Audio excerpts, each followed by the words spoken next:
¿verdad? Pero bueno, vamos a abrir nuestras Biblias en el libro de Hebreos, capítulo 9. En el libro de Hebreos, capítulo 9. Vamos a leer del versículo 2 al versículo 5 y luego oramos. Amén. Hebreos capítulo 9, versículo 2 al 5. Ustedes me siguen con su vista, dice la palabra de Dios. Porque el tabernáculo estaba dispuesto así. En la primera parte, llamada el lugar santo, estaban el candelabro, la mesa y los panes de la proposición. Tras el segundo velo estaba la parte del tabernáculo llamado lugar santísimo, el cual tenía un incensario de oro y el arca del pacto cubierta de oro por todas partes, en la que estaba una urna de oro que contenía el maná, la vara de Aarón que reverdeció y las tablas del pacto, y sobre ella los querubines de gloria que cubrían el propiciatorio, los cuales cosas no se puede ahora hablar en detalle. Amén, gloria a Dios. Vamos a orar. Padre, en esta hora venimos delante de tu presencia para darte gracias, Dios, por este tiempo, por este momento. Te pedimos, Espíritu Santo, que tú nos des entendimiento, sabiduría y revelación en esta hora para poder entender y comprender tu palabra. Permite, Señor Jesús, que nuestro corazón esté dispuesto, Señor, a aprender, que nuestro corazón esté dispuesto a valorar y atesorar tu palabra en este día, Padre. Te pedimos, Señor, que tu bendición caiga sobre cada uno de nosotros, Padre, y que tu revelación, Señor, venga a nuestras vidas. Nos ponemos en tus manos y declaramos en este día que tu presencia está en este lugar. Te damos gracias por todo, en el nombre de Jesucristo. Amén y amén. ¿Puede ocupar su lugar, hermano, hermana? En este día vamos a hablar del arca del pacto. Tenía muchos temas, pero le vamos a poner así, el arca del pacto, ¿verdad? Tenía otro tema que decía, la gloria de Dios es traspasada a causa de la desobediencia. También tenía otro tema que era a mi manera o a la manera de Dios, ¿verdad? Pero, en fin, todo se centra en el arca del pacto. No sé si tengamos, ¿no? Tenemos fallas técnicas. Necesitamos una computadora más sofisticada y un internet con más capacidad, con más megas, ¿sí? Entonces, vamos a hacerlo así a la antigüita. La palabra de Dios nos enseña en el libro de Hebreos que Dios mandó a Moisés a hacer un arca. En esa arca se le conoció como el arca del pacto. ¿Por qué el arca del pacto? ¿Verdad? Y vamos a dar un estudio aquí. Quiero que pongan mucha atención porque de ello va a depender toda la explicación que vamos a dar más adelante. Entonces, el arca del pacto, hermanos, simbolizaba la presencia de Dios. A través del arca del pacto, Dios en la antigüedad, al pueblo de Israel, a través de Moisés, Dios hablaba, Dios ordenaba, Dios movía a todo el pueblo a través del arca del pacto. El arca del pacto, hermanos, simboliza la presencia de Dios. ¿Sí? ¿No se les olvida? El arca del pacto simboliza la presencia de Dios. El arca del pacto tenía una altura de 1,5 codos.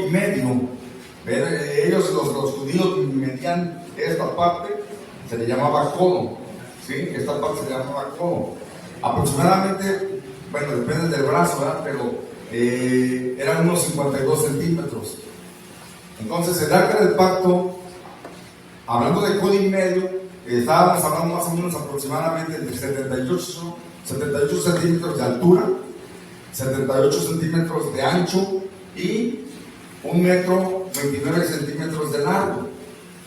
Ese es lo que medía el arca del pacto. El arca del pacto fue construida con madera de acacia. La madera de acacia simboliza la naturaleza humana de Jesucristo y estaba cubierta de oro. Esa parte que es el oro simboliza la naturaleza divina de Jesucristo. ¿Vamos bien? El arca del pacto es un prototipo o un símbolo o un tipo de Jesucristo. Entonces, en ella estaban dos querubines, ¿verdad? Con sus alas extendidas, así, cubriendo o mirando hacia el arca. Eso simbolizaba la santidad y la presencia divina, y que para el hombre tenía que recordarle que la única manera de accesar a la presencia de Dios es a través de la fe y de un sacrificio o derramamiento de sangre. Era un recordatorio. Siempre que miraban los querubines, era un recordatorio de que la única forma para entrar a ese lugar era a través de la fe y de un sacrificio, que más tarde lo vino a cumplir el Señor Jesucristo. Ahora, ¿qué es lo que había dentro del arca del pacto? Lo que acabamos de leer, ¿verdad? En ella había un jarro de oro con maná del cielo. ¿Sí se acuerdan cuando Israel tenía hambre en el desierto, verdad? Dios hizo llover maná, como la escarcha de arroz, más o menos. Y ese maná fue recolectado un poco y una jarra de oro, ahí la guardaron para recordarle a Israel la bendición y la provisión de Dios. ¿Qué simboliza entonces la jarra de oro con maná? La bendición y la provisión de Dios. Amén. También había una vara que había retoñado o reverdecido. ¿Alguien se acuerda de esa historia de que cuando la vara de Aarón floreció? Sí, en la Biblia, ¿verdad? Estaban poniendo en dudas la autoridad de Aarón, ¿verdad? Y Dios dice: corta una vara, y si la vara reverdece, es porque yo le he dado a él, a Aarón, la autoridad, ¿sí? Y la vara de Aarón floreció. Entonces, la vara que reverdece significa autoridad, sacerdocio y milagros. ¿No se les olvida? Autoridad, sacerdocio y milagros. Ahora, también había las tablas de la ley, los 5 libros de Moisés. ¿Alguien se lo sabe? Lo que era el Pentateuco: Génesis, Éxodo, Levítico, Números y ¿qué? Deuteronomio. Eran los 5 libros de la ley o el canon del Antiguo Testamento, o también se le conoce como Pentateuco. Ahí estaba la palabra de Dios y simboliza el pacto. Simboliza la palabra de Dios y simboliza el pacto. Amén. Eso era lo que contenía el arca del pacto. Entonces, a ver, repita conmigo: presencia, palabra, bendición y milagros. Eso era lo que simbolizaba el arca del pacto: presencia, palabra, bendición y milagros. Amén. ¿Vamos bien ahí? Ahora, vamos a Números capítulo 4. Números capítulo 4. Dios da unas recomendaciones, da unas advertencias a Moisés y a todo el pueblo para seguir estas indicaciones, para que el pueblo tuviera una manera correcta de cómo dirigirse a los utensilios sagrados, al arca del pacto o a la presencia de Dios. Amén. Da unas advertencias. En el capítulo 4 están todas las indicaciones. Dice ahí en el versículo 2 al 6: toma la cuenta de los hijos de Coat, de entre los hijos de Leví, por las familias según las casas de sus padres, de edad de 30 años arriba hasta 50 años, todos los que entran en compañía para servir en el tabernáculo de reunión. Y el oficio de los hijos de Coat en el tabernáculo de reunión, en el lugar santísimo, será este: cuando haya de mudarse el campamento, vendrán a Aarón y sus hijos y desarmarán el velo de la tienda y cubrirán con él el arca del testimonio, y pondrán sobre ella la cubierta de pieles de tejones, y extenderán encima un paño todo de azul y le pondrán sus varas. Ok, las indicaciones eran que solo los levitas podían cargar o mover el arca del pacto, y tenían que tener de una edad de 30 a 50 años. Nadie más podía tocar el arca, más bien cargarla, ¿sí? Cargarla. Ahora, cada vez que tenían que mover el arca, tenían que cubrirla con piel de tejón. Y después de cubrirla de piel de tejón, tenían que ponerle un paño azul o una manta azul para que no se viera. ¿Vamos bien ahí? Bien. En el versículo 20, 4:20 dice: y no entrarán para ver cuando ocurran las cosas santas, porque morirán. Es decir, como ustedes saben, el pueblo de Israel anduvo en el desierto ¿cuántos años? 40. Ellos llegaban a un lugar, se establecían, ponían el santuario, el tabernáculo, ¿verdad? Estaban ahí un tiempo, y ya que descansaban, se volvían a mover. Entonces tenían que mover todos los utensilios sagrados, taparlos, cubrirlos y llevarlos cargados únicamente por los levitas. Entonces, cuando recorrían hacia Canaán, se estacionaban y volvían a armar el tabernáculo, descansaban un tiempo y volvían a caminar hacia adelante. Y cada vez que se movían, tenían que cubrir todos los utensilios.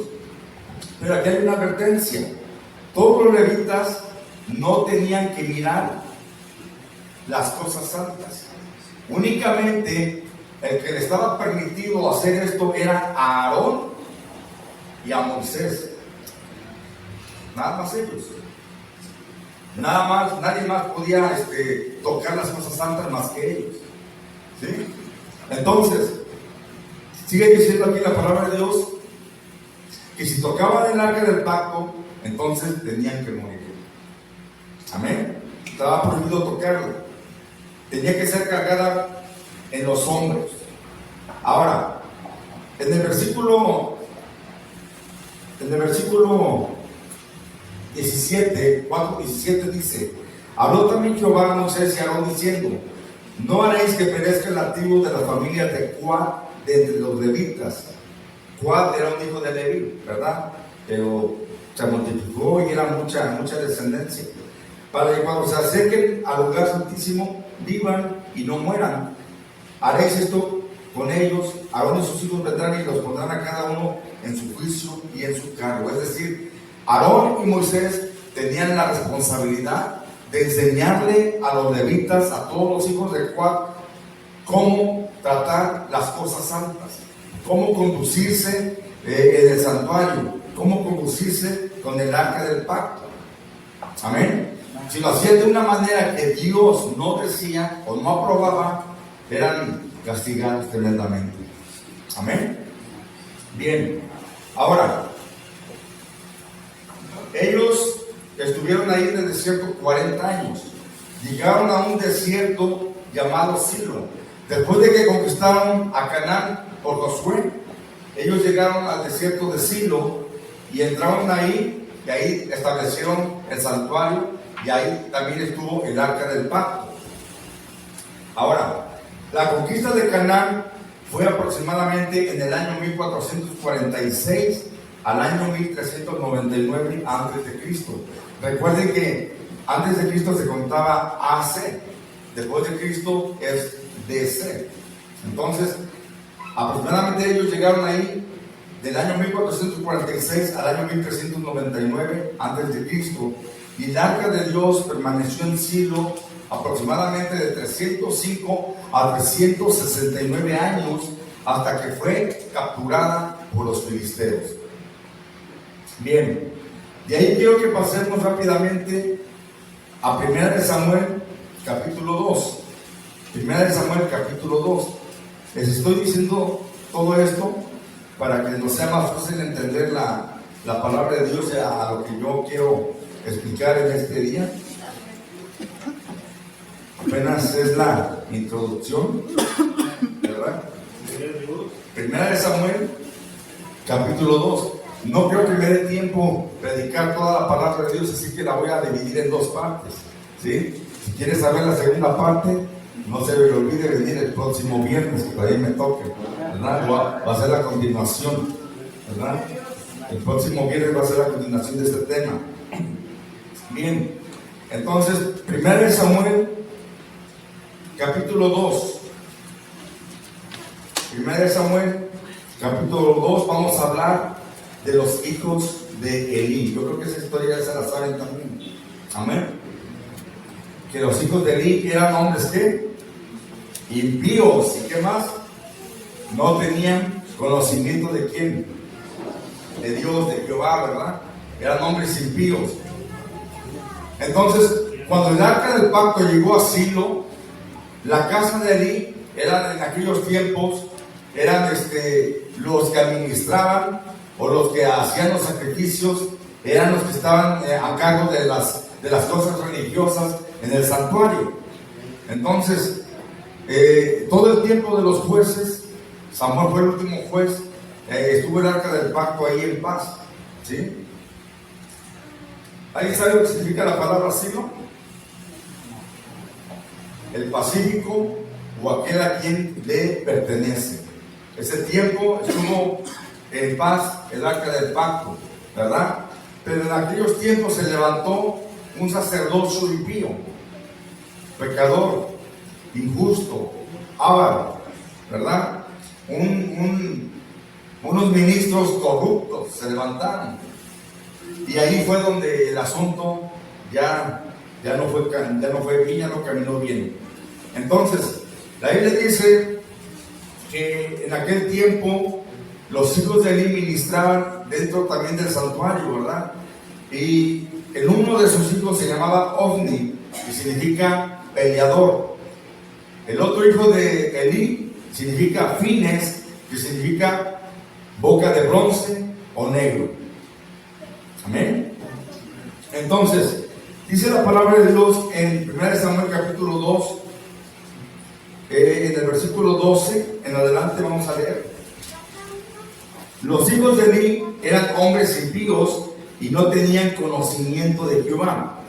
Y era costumbre que los sacerdotes con el pueblo, que cuando alguno ofrecía sacrificio, venía el criado del sacerdote mientras se cocía la carne, trayendo en su mano un garfio de 3 dientes. ¿Saben lo que es un garfio? Un garfio era un tenedor grande con 3 dientes donde podían sacar la carne a montón, ¿verdad? No era un cucharón chiquito, era un tenedor grandísimo, ¿verdad? En el cual podían sacarse hasta media pierna, yo pienso, ¿verdad? Entonces, era algo tremendo. Estos hombres dicen que metían el garfio y sacaban la carne, dice el versículo 14, y lo metían en el perol, en la olla, en el caldero o en la marmita, y todo lo que sacaba el garfio, el sacerdote lo tomaba para sí. De esta manera hacía con todo israelita que venía a Silo. Asimismo, antes de quemar la grosura, venía el criado del sacerdote y decía al que sacrificaba: da carne que asar para el sacerdote, porque no tomará de ti carne cocida, sino cruda. Y el sacerdote le respondía: quemen la grosura primero. Y el hombre le respondía: quemen la grosura primero y después toma tanto como quieras.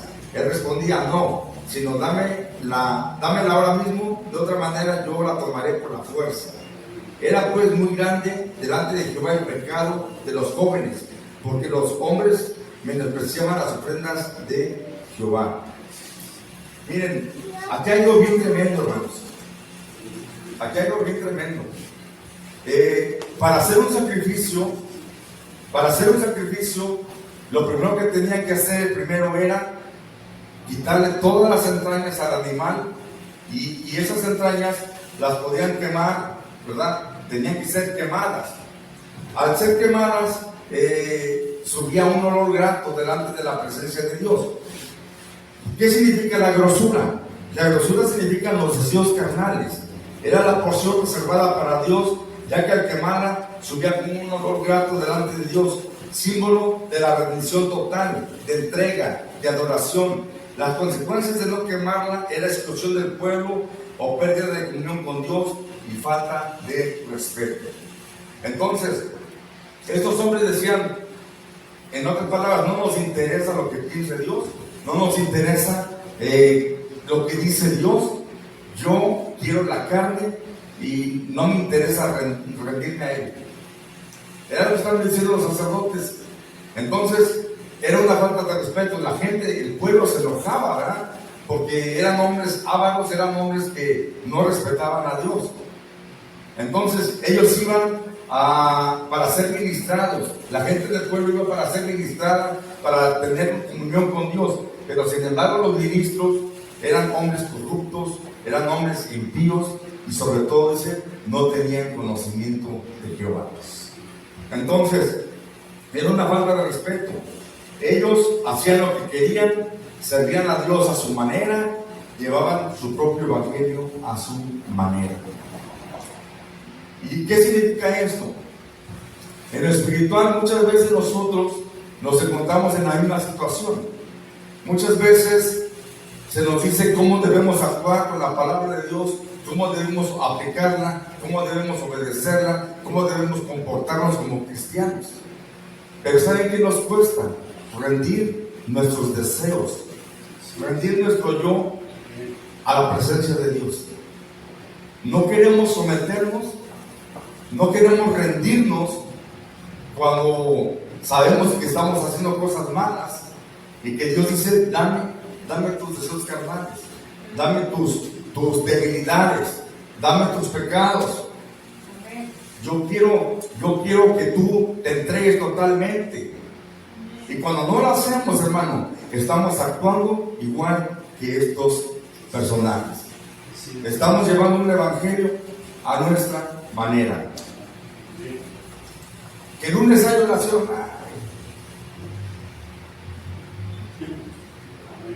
Que va a haber ayuno, va a haber evangelismo, no. Va a haber o sea, queremos llevar un evangelio light, a nuestra manera, a lo que me agrada, a lo que yo quiero nada más.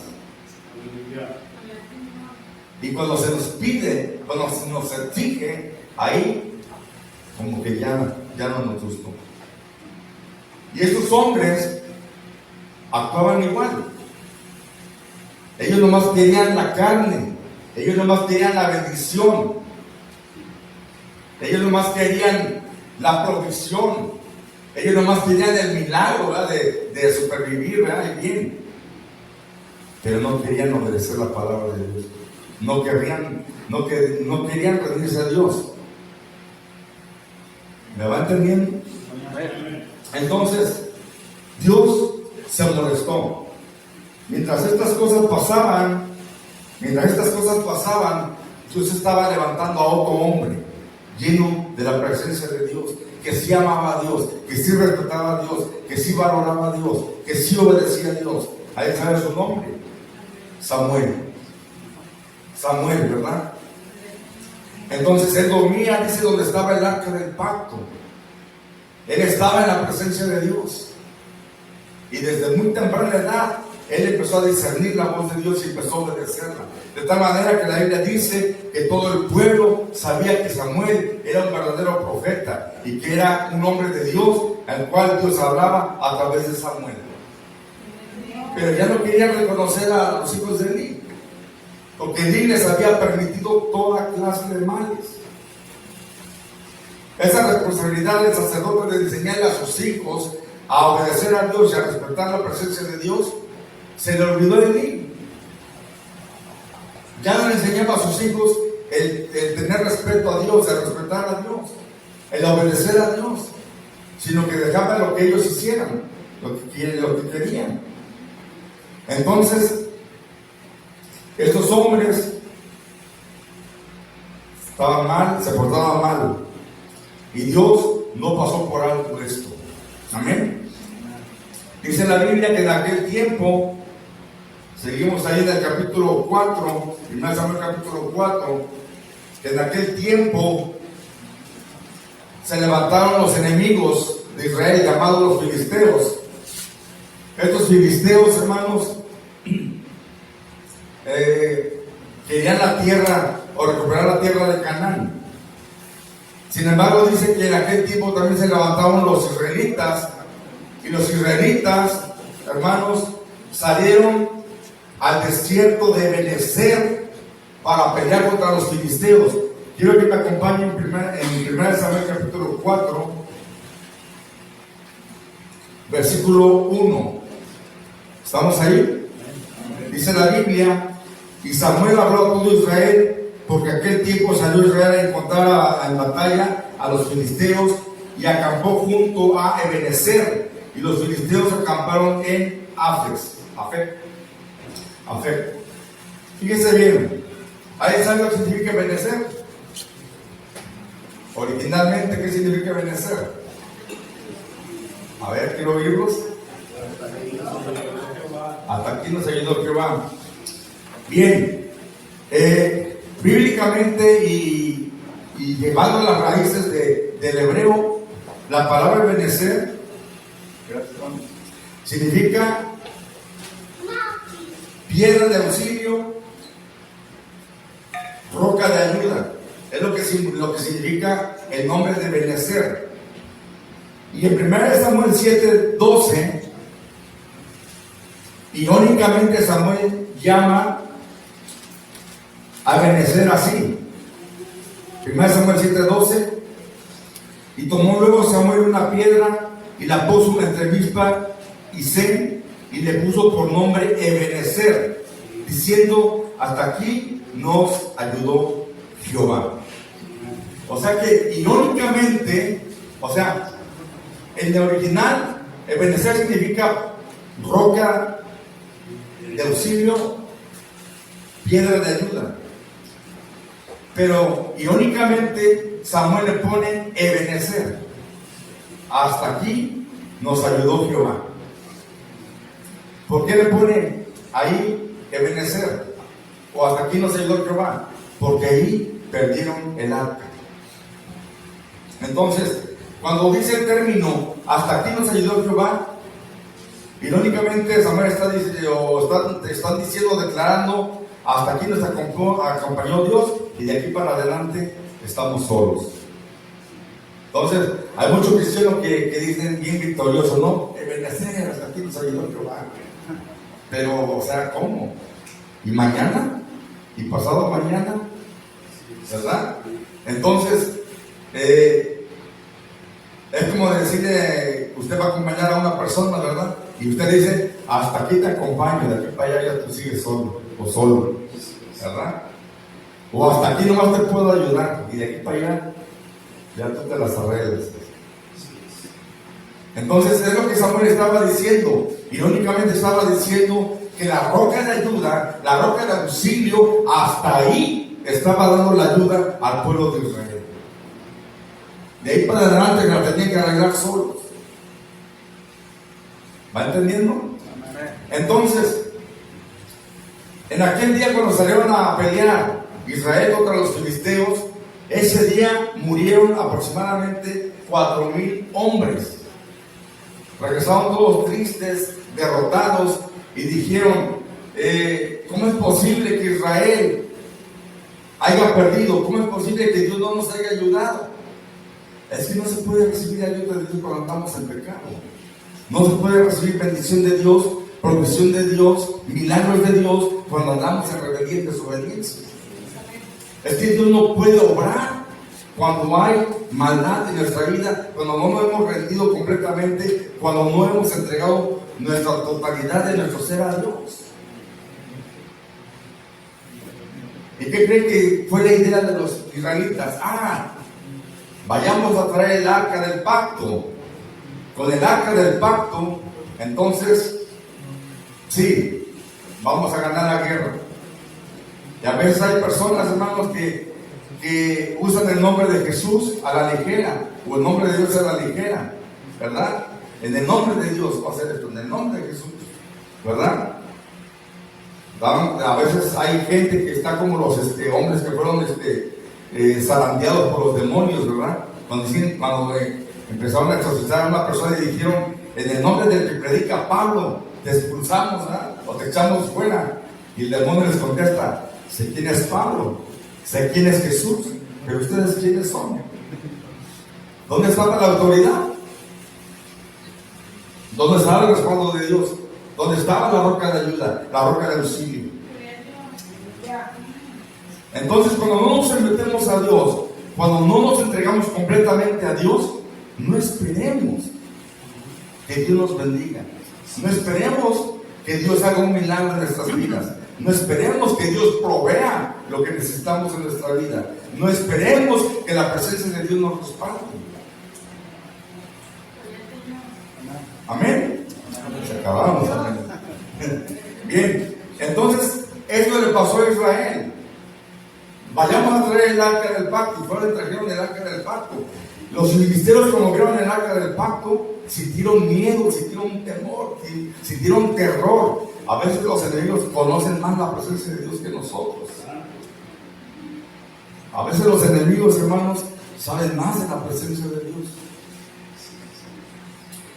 Y adivinen quién, o más bien, ¿quién cree que cargó el arca del pacto? ¿O quiénes trajeron el arca del pacto en el campamento? Los hijos de Elí, Ofni y Fines, llevaron el arca del pacto al campamento y dijeron: ahora sí vamos a ganar, ¿verdad? Ahora sí tenemos la presencia de Dios. Y Dios no estaba. Miren, ahí tenemos la primera foto de la manera incorrecta de cargar el arca del pacto. ¿Sí? A ver la siguiente.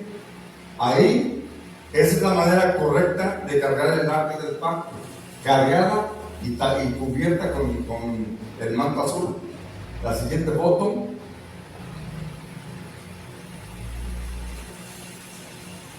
Bueno, ahí tenemos a los hijos de Elí, Ofni y Fines.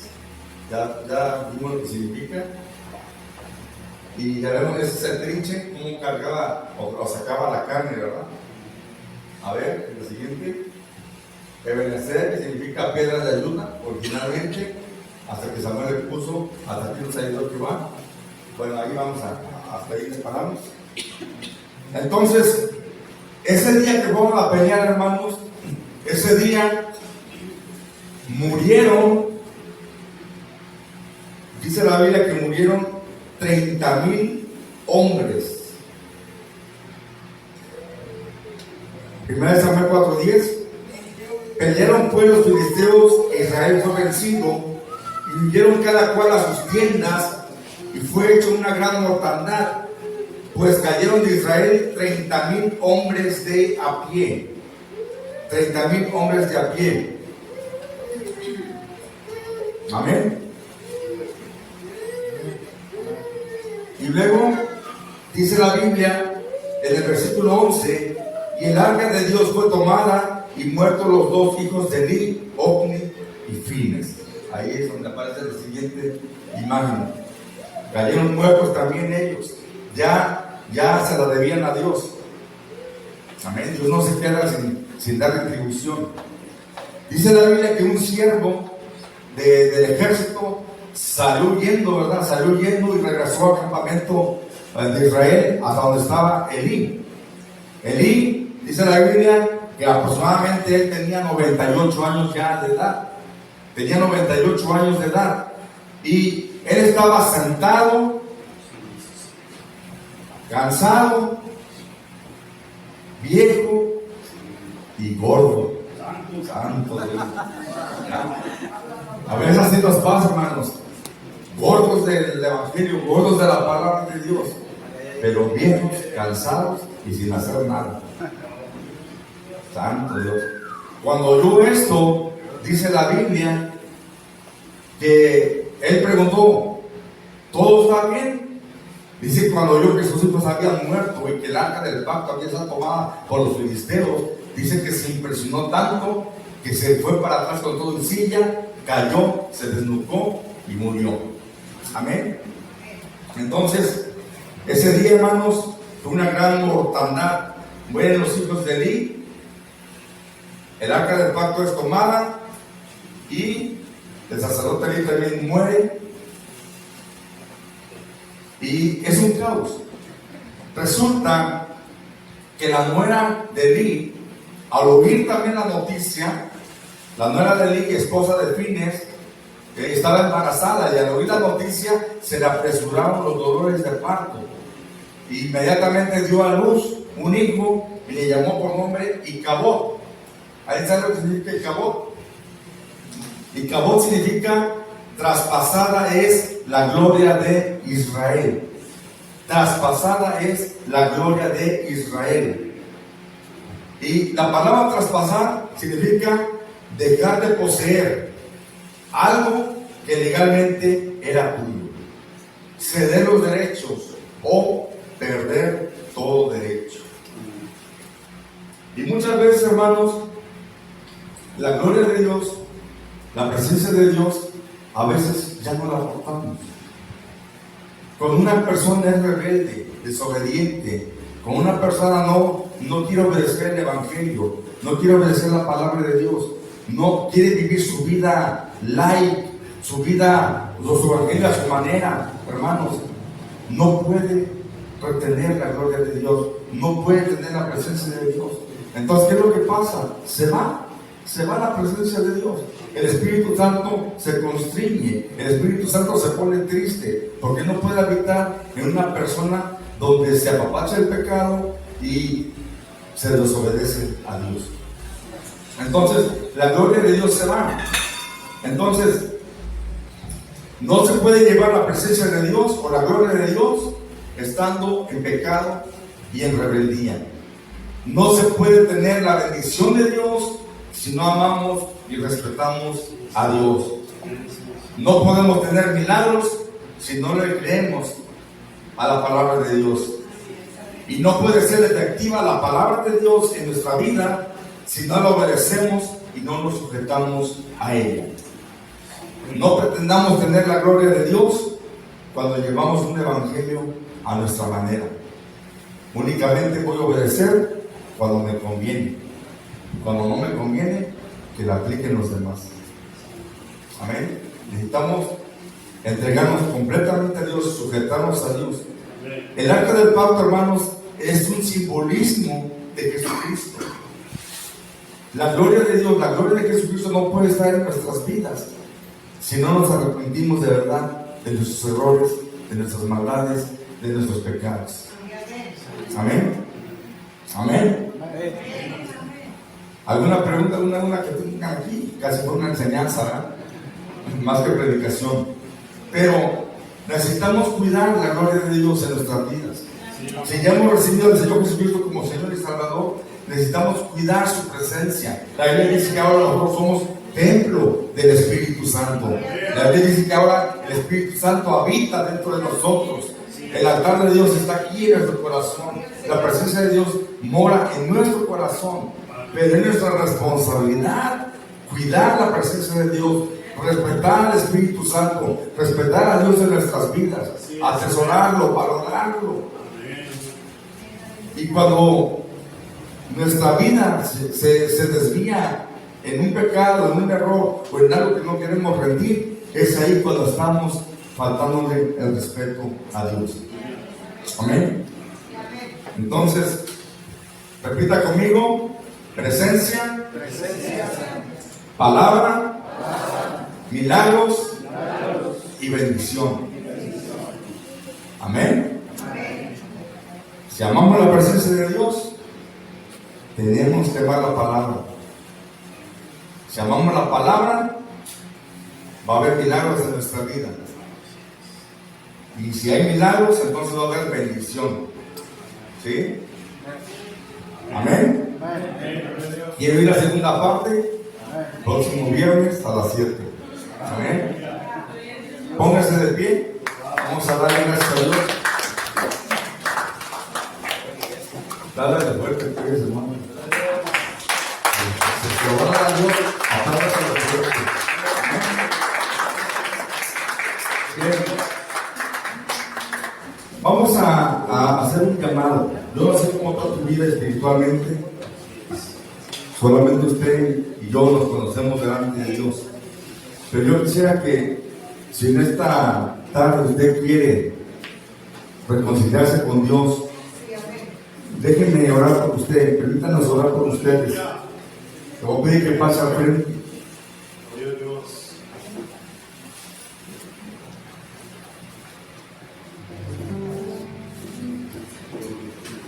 Si usted siente que en una área usted le ha fallado a Dios, yo le voy a pedir que pase aquí al frente y le diga: Señor, reconozco que he pecado, reconozco que he fallado.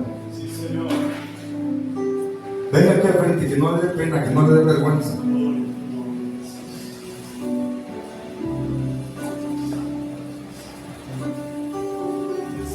Más vergüenza nos va a dar cuando Jesucristo nos llame y nos diga: apartaos de mí, hacedores de maldad. Ven aquí al frente, dígale: Señor, te necesito. Señor, yo reconozco que te he fallado. Reconozco que necesito valorar más tu presencia. Reconozco que solamente he buscado tu bendición, pero no de tu presencia. Reconozco que quiero milagros, pero no quiero obedecer tu palabra. Reconozco delante de Dios.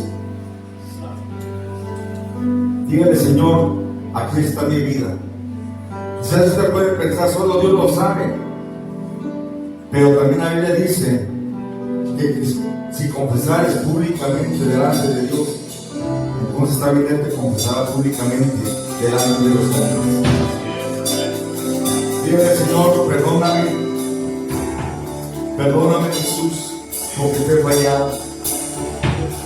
Perdóname, Señor, porque no he cuidado tu presencia. Tengo nada para ofrecer. Señor, reconozco. Nada que Reconozco, Señor, que he llevado las cosas a mi manera. Tu evangelio a mi manera. Reconozco, Jesús, que te he fallado. Una y otra vez. Oh, sí, Señor.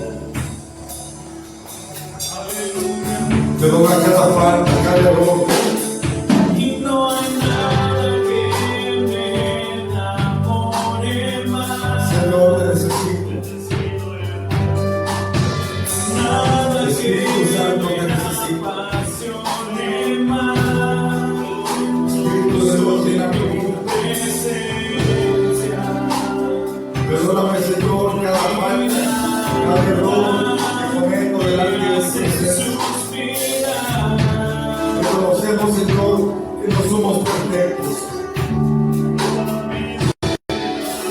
Reconocemos, Señor, que tenemos muchos errores, que necesitamos cambiar.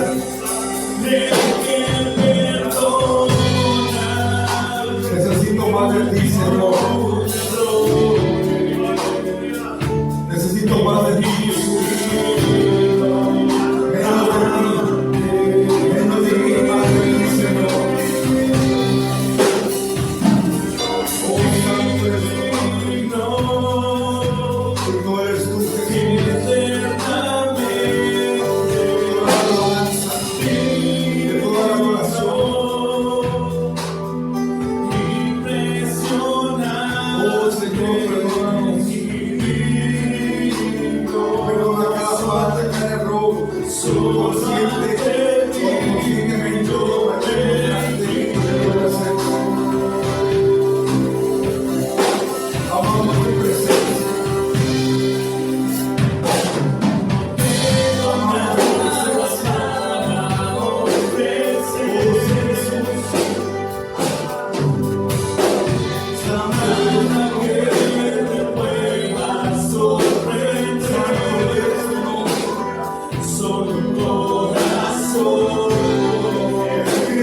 No queremos caminar más a nuestra manera, sino a tu manera, Padre. En tus manos nos ponemos y nos rendimos completamente a ti, Jesús. Sabemos, Señor, que